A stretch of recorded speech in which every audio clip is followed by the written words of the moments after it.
I would like to talk to you about a word that I would like to explain a little. This word came to my understanding much later, but when I did understand it, its relevance had already impacted us. We had practically implemented it. That word is street smart. Street refers to the passage, and smart means that the one who navigates through that passage is so clever that they do it smartly. Keeping streets in mind and consider it our life, and smart meaning the intellect and understanding. If you have it, you are more successful in navigating through the alleys of life. Now, the next thing I'm starting to tell you will surprise you when you hear it. When I was in 6th grade, at the age of 11 or 12, I used to travel alone from Lahore to my village in Gujarat. Sometimes, I would also go with my younger siblings. They were younger than me. I would take them with me in 6th, 7th and 8th grades to treat them with memorable meals of naan and chane. I really remember this, and afterwards, whether I was coming or going, I took this responsibility. At the age of 16 and a half or 17, I traveled alone for the first time from Lahore to Kohat. Beyond Peshawar lies Kohat, and this was around the end of the 90s. You could say. After about a year and a half, at the age of 17 and a half or 18, I sat on a train for the first time and went to Karachi, Malir. On both occasions, when I went there, it was for the same army test, the ISSB, which I had to take. When I had to go to Kohat, my father left me on the bus, and when I had to go to Karachi, he left me on the train. I remember in the 5th grade, my uncle gave me a letter for the first time and said, "You have to post this," and he sent me to the post office to post it. I was so simple-minded that I placed the letter in my pocket, and when I went there, the address was written on the envelope attached to the letter. It was meant to be posted in an envelope, but later I found out when I came home that I had just posted the envelope and the letter was still in my pocket. I came home and handed over the letter. They said it was supposed to be posted in an envelope. So I learned that you have to put the letter in an envelope, write the address on it, and then post it. These were all the challenges of my time. Traveling by bus, traveling on wagons. In our time, perhaps, it might have seemed bad to us. Let me also tell you that we used to say that we are children of the lower middle class or middle class. So there are so many challenges. If I look back at all these things today, all these exposures built my confidence. All our parents keep their children under their feet, and the one who stays under the feet doesn't blossom. The one who blossoms is the one who faces hardships, who faces difficulties head on. At the age of 17, Muhammad bin Qasim conquered Sindh, and our 25-year-old child says, "Mom, can I go to the washroom?" It means we keep children under our wings. We have a section for marriage counseling because the foundation works free and does significant work.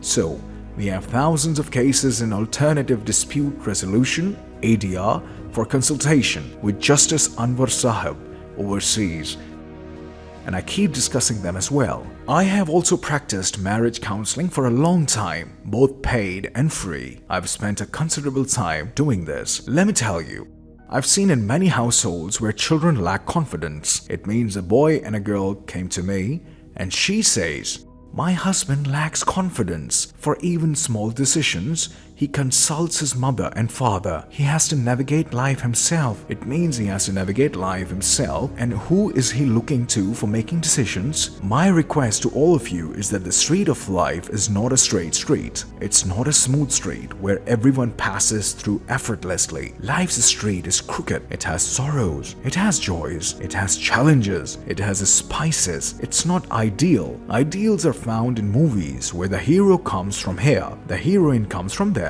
They get married, have children, and that's it. The movie ends. Life is not like that. Countless disasters arise in life. Challenges come. Stress arises. You have to face a lot. All of us read the lives of heroes, read autobiographies, read biographies. We read about their success. But sometimes, if we read about the price they paid for their success, we would be amazed at how many major crises they faced. Today, all of us quote the poet of the East, Allama Muhammad Iqbal. Isn't it like that? Look into his life. There were proclamations issued against him. There were fatwas issued against him. What challenges did he not face? When you mention Bulleh Shah's name, he was such a great poet of history, such a big Sufi. Today, if we go to Kasur, we visit Bulleh Shah's shrine. He faced so many rulings in his life that he was not allowed to be buried in the Muslims' graveyard. There were so many challenges. Take anyone out and look into history. Shakespeare, Newton, big names. Their lives were not problem-free.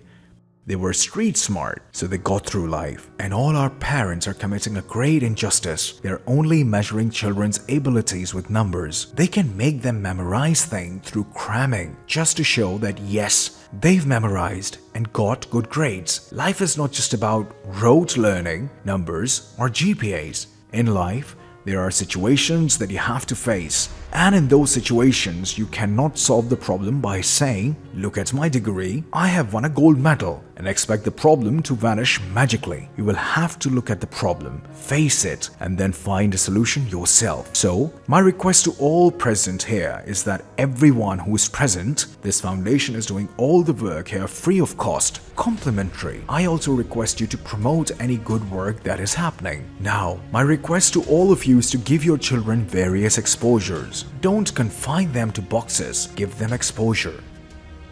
Teach them to ask questions, take them to different places, give them versatile exposure.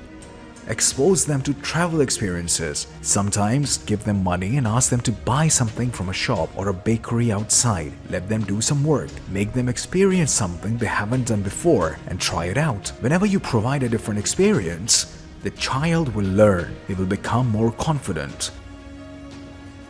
And there are 3 things that both children and adults should understand.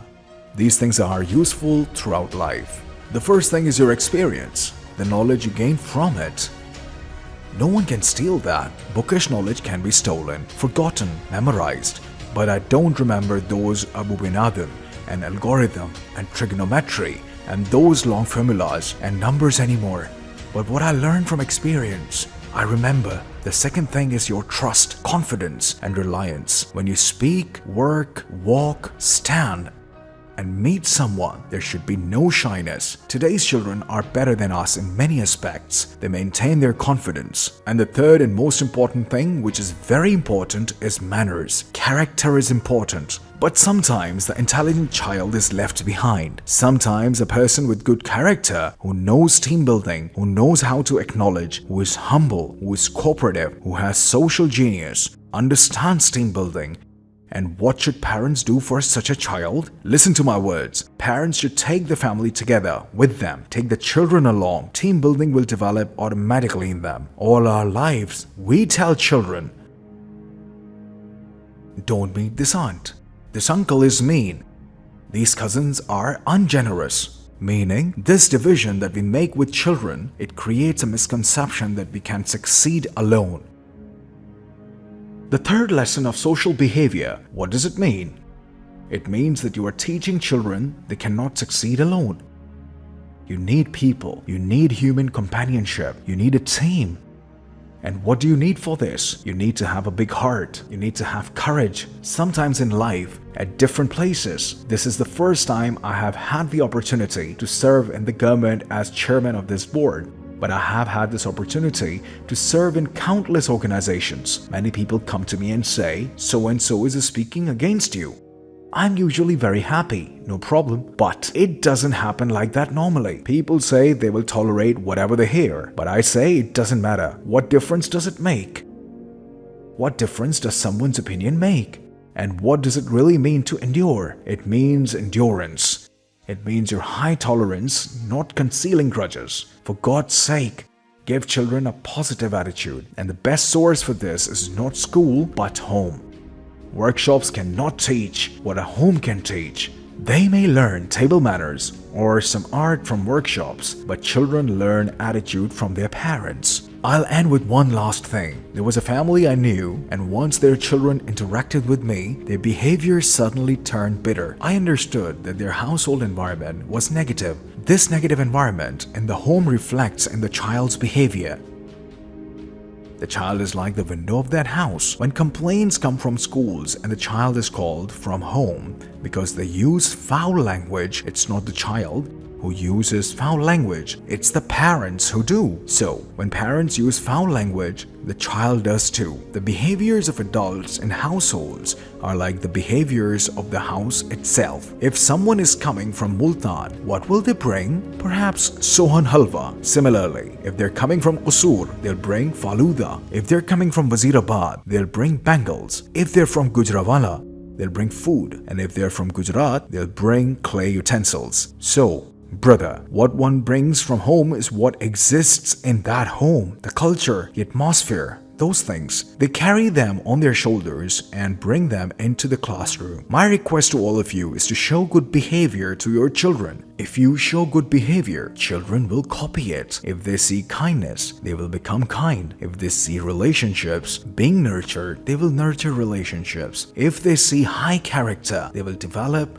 high character. If they see generosity, they will become generous. If they see respect for artists and craftsmen, they will respect them. They will value that this person is different, this person is unique, right? And if they don't see such things, then what will happen? The result will be that all those things we expect won't manifest. So, the way to smartly navigate through the paths of life, through the street, is through exposure, experience. My best wishes are with you all, and special thanks to my entire team, the team of Alhamra, and my prayer is that children don't just gain numbers, but they become street smart, they understand the world, they understand the challenges of the world. They shouldn't just be like a mule or a donkey. Life cannot be lived being a mule. Life can be lived by being a bit street smart. Thank you very much.